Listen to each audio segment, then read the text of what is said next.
Hello বন্ধুরা, আজকে তোমাদেরকে বলবো কিভাবে দিদি নাম্বার ওয়ানে গেলাম, অডিশন দিলাম, কি কি জিজ্ঞাসা করলো, পুরোটাই তোমাদের সাথে শেয়ার করবো। তোমরা ভিডিওটা স্কিপ না করে পুরো ভিডিওটাই মন দিয়ে দেখো।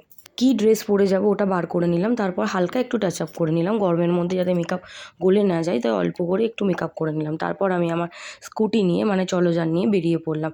পুরো ভিডিওটা তোমাদেরকে রাস্তায় দেখালাম না, কারণ ভিডিওটা অনেক বড় হয়ে যাবে। এটা হচ্ছে ডিআরআর স্টুডিও, এর বাইরের লুকটা তোমাদেরকে দেখিয়ে দিলাম। সমস্ত রকম অডিশন ডিআরআর স্টুডিওতেই হয়। এবার পুরো ভিতরটা তোমাদেরকে দেখাবো, যদিও ভিতরে ভিডিও করার অ্যালাউ ছিল না, তাও আমি লুকিয়ে লুকিয়ে ভিডিওটা করে নিলাম। ঢোকার এন্ট্রান্সেই বাঁ দিকে একটা মন্দির পড়বে, তোমরা ঢুকে একটু নমস্কার করে নেবে যাতে অডিশনে তোমরা সিলেক্ট হয়ে যাও। ভিতরে ঢুকে যাওয়ার পর ওনারা একটা ফর্ম দেবে, সেই ফর্মটা তোমাকে ফিল আপ করে নিতে হবে। ফর্মের মধ্যে নাম, ফোন নাম্বার, ইমেল আইডি, কেন তুমি দিদি নাম্বার ওয়ানে এসছো, এই টোটালটাই লেখা থাকবে। এটা হচ্ছে ফর্মটা। ফর্মের মধ্যে একটা ফটো চিপকাতে ভুলবে না, অবশ্যই একটা ফটো ক্যারি করতে হবে। তো আমি যখন গেছিলাম তখন লাঞ্চ টাইম হয়ে গেছিলো, সেই জন্য আমি বাইরে বেরিয়ে তোমাদের পুরোটা দেখালাম। এই রুমটা হচ্ছে অডিশন রুম, এখানে আমরা অডিশন নেব।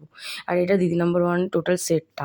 এখানে তুমি দাঁড়িয়ে ফটো তুলে নিতে পারো, শ্যুট করে নিতে পারো। ও হ্যাঁ, একটা কথা, এখানে দাদাগিরি, তারপরে ডান্স বাংলা ডান্স, সব কিছুর অডিশন এই ডিআরআর স্টুডিওতেই হয়। বাইরে থেকে স্টুডিওটা দেখতে তেমন একটা লাগছিল না, যখন ভিতরে ঢুকলাম ভালো লাগছিলো, পুরোটাই গ্রিনারি লাগছিলো। আর ওই যে দেখছো কাউটা, ওটা হচ্ছে আর্টিফিশিয়াল। প্রথমে আমিও ভেবেছিলাম যে ওটা অরিজিনাল, না ওটা আর্টিফিশিয়াল ছিল। তো তারপর লাঞ্চ টাইম শেষ হয়ে গেছিলো, আমি গেছিলাম ভিতরে, অডিশন দিলাম। অডিশনে ওরা আমাকে অনেক কিছু কোশ্চেন জিজ্ঞাসা করলো, এটা ফার্স্ট টাইম কিনা তোমার, বা তুমি এর আগে কখনো এসেছো কিনা, দিদিকে দেখলে কি বলবো। অডিশন শেষ, আমি বাড়ির দিকে চলে এলাম।